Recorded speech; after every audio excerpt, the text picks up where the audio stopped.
Hey everyone, so today I'm going to do a run through on the rules of dominant species so that hopefully you can get started on a game right away. But first things first, let's set up the game in fast motion.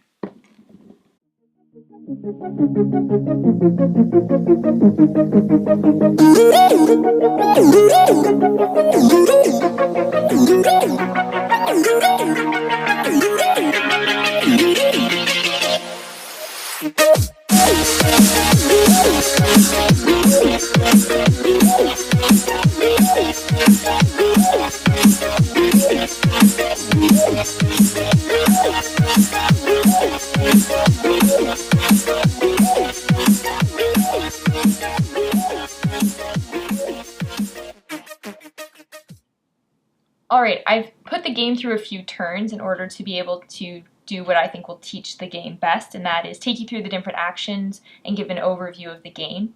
So, high level, the goal of Dominant Species is to score the most victory points, and it's an area control game where you will score victory points when these different terrain tiles are scored on which you need to be the most populous species, represented by these different colored cubes. In order to score a tile, you need to select one of the domination actions with your available action pawns. However, the game is quite interesting because besides being most populous, there's also this very important concept called dominance, which is shown by these different colored cones on the game board, and they show which character is dominant on a particular terrain. And you may notice that even when you are not the most populous, even tied for most populous, you can still be dominant. To be dominant on a particular terrain tile means that you are the best adapted species. And to be the best adapted species means that you have more matching elements than any other species present on the board. The dominance factor is calculated in the following way. You will look at the elements that are available touching the tile corners of the terrain that you're on and compare them with your character card. So in this example, if I was determining the arachnids in the jungle and their dominance factor, I would look and see that there are 3 grubs on the terrain tile and 2 on the arachnid board. 2 times 3 will make for a dominance factor of 6, and then they also are adapted with the seeds where 2 times 2 on the board will be 4 for a total of 10. So in this case, the arachnids are very strong on this tile. If I compare that with the insects here, which have adapted naturally to grass but also have water and a seed, I would look on the board and compare the number of seeds with the number on the board, of which 2 times 1 is 2. So you can see the insects are considerably weaker when compared with the arachnids on this tile. And you would do that over the entire board, and it's the player's responsibility to keep up with whether they are dominant on a particular terrain tile. Being dominant gives you a significant edge because you'll get to be the one to score these dominance cards. And these dominance cards really perform drastic actions which make the game quite interesting. Over the course of the game, you're going to be glaciating the board. And basically, you can imagine that when the Ice Age hit, species don't do so well. In fact, as you glaciate, different elements may disappear, species will become fewer on the board, and also the person doing the glaciating will find that they are scoring victory points for doing so. Okay, that's high level. Let's talk about the different actions that you can take in the game, which effectively help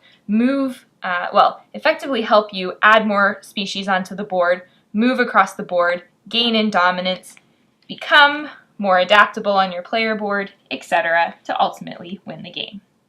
All of the actions are listed here on the player board, and they are resolved starting at the top from left to right. The very first action is actually initiative, and this essentially is the player order for the game. By choosing an initiative action, the player whose action pawn is in the space, in this case the arachnids, is able to swap and move one player space forward, which will mean next round they're able to take the first turn and place their action pawns on one of the other available spaces. The other benefit of playing on the initiative space is that after all of the action pawns have been played out in their other areas on the board, this player, after moving their marker one ahead, will be able to take this pawn and replace it into another free action space, which will allow them to take that action as well. After the initiative action is Adaptation. Adaptation is what you might expect, and that is when you get to take one of the available elements and move it onto your character's player board. Any of the remaining elements that get left in the adaptation space at the end of the round will move down into the regression box.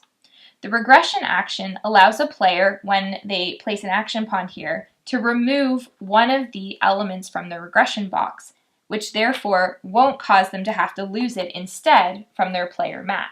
So in this case, if the birds were adapted to the following elements, naturally seeds, which can't be taken away from them, but also sun, grub, water, and meat, if in the regression box they were able to remove the grub, they wouldn't lose their grub element.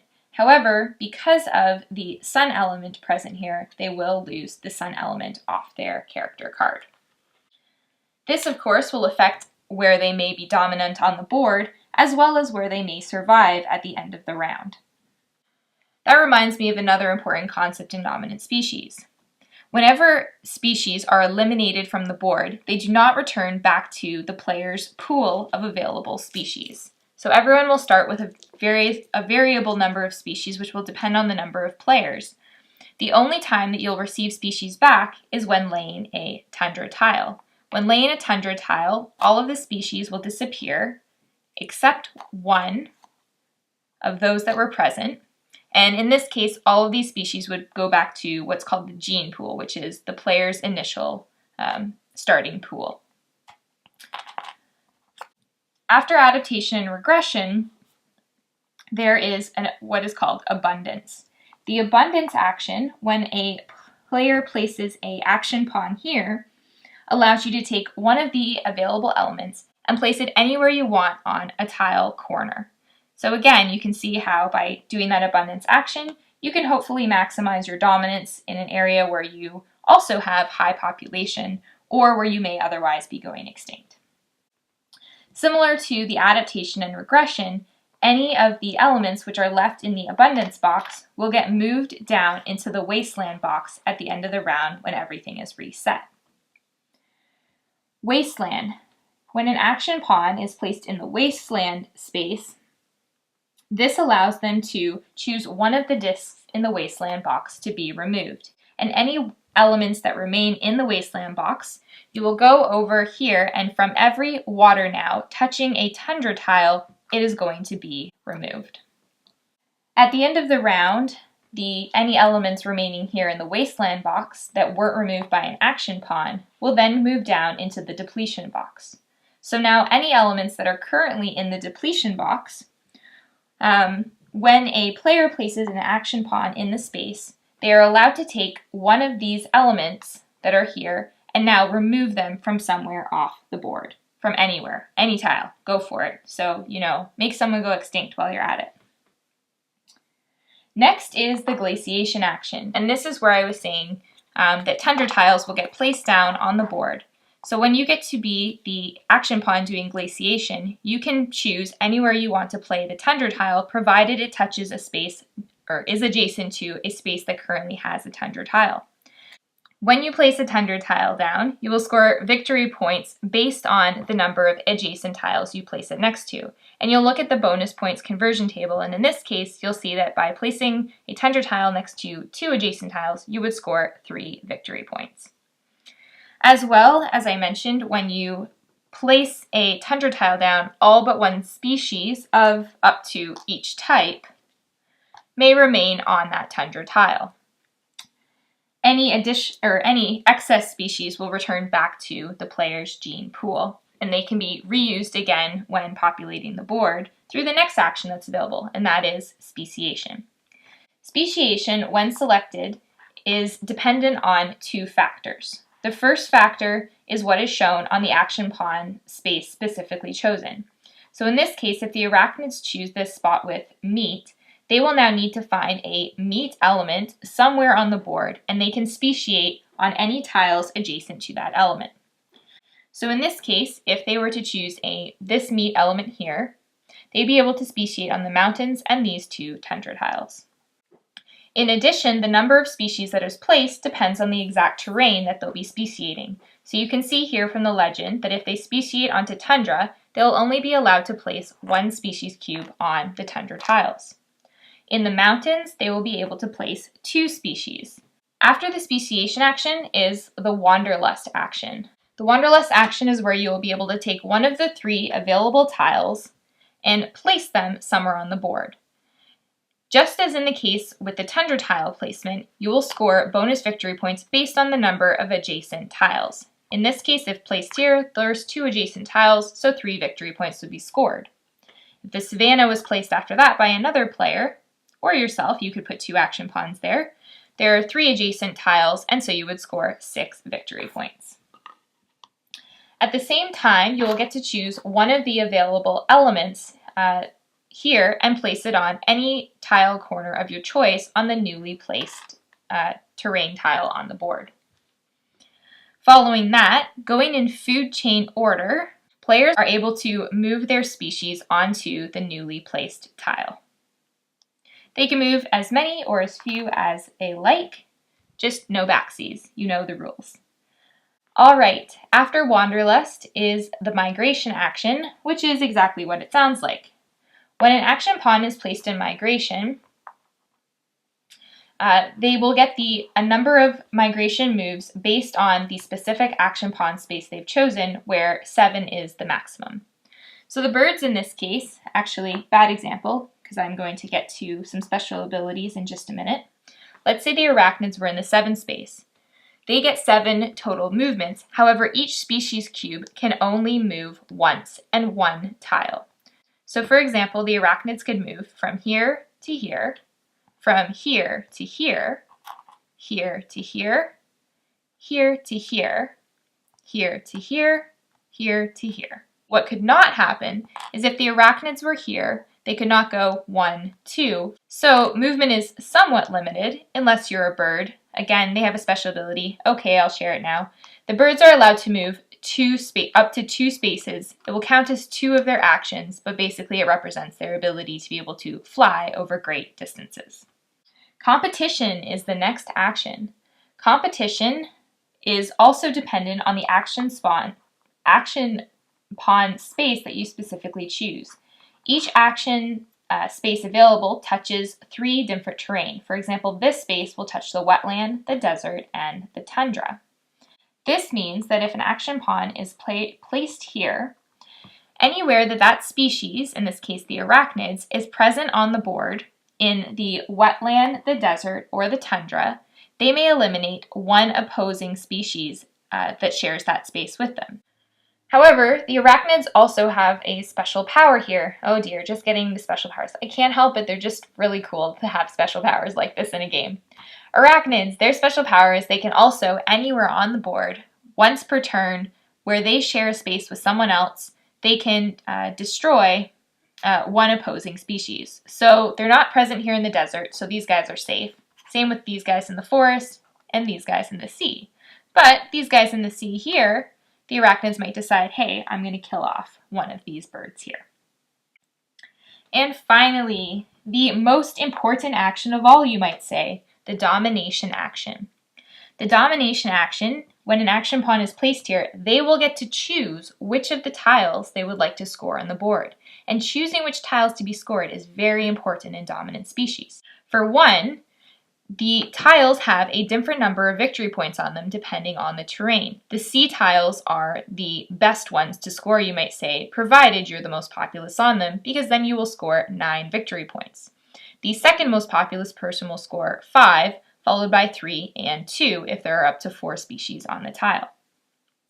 However, also you get the ability to choose who is going to win the dominance card, because whichever tile you choose to score, whoever is most dominant will also get their selection of one of the dominance cards that are available for the round, of which there are 5.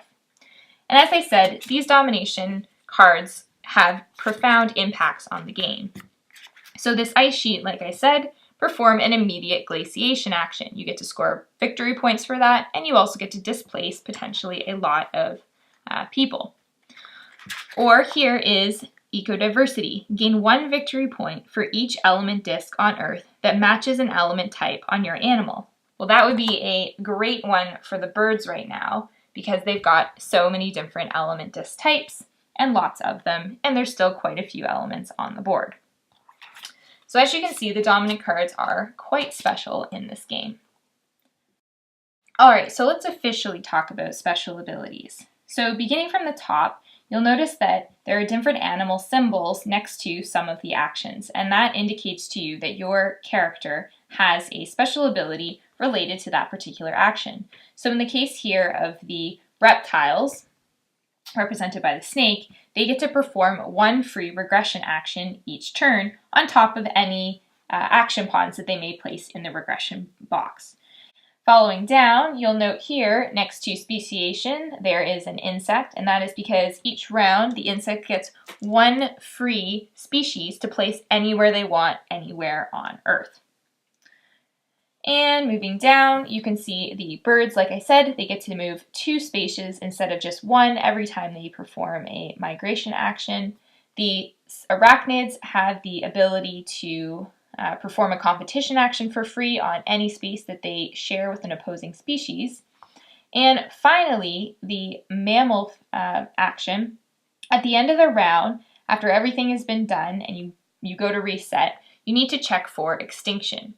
So, for example, if there was an insect here, again, it has nothing that it can survive on because it's not adapted to grub, that would mean that it would go extinct.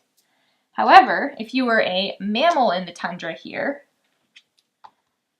and say the mammal was not adapted to grub, the mammal would be capable of saving one of its 3 species that was occupying that tundra tile. And then, at the very end of the round, you will score this survival card. And this card will be given to the player who is most populous on the tundra tiles. So in this case, it would be the arachnids with 4. And then they would gain a bonus number of victory points based on the number of tiles they occupy. So in this case, they are on 3 of the 4. And so from the bonus points victory table, 3 would give them 6 victory bonus points that they would get to add to their score at the end of the round. The game continues until the Ice Age card is selected. It will come up as one of the final dominance cards. When this card is selected, it says each animal scores bonus victory points based on the total number of tiles it currently dominates. This is the last turn. So for the very final turn, it becomes very important to have dominance because the bonus points victory table goes up not exactly exponentially, but I'm not that great at math, but it goes up significantly faster the more tiles that you would be dominant on.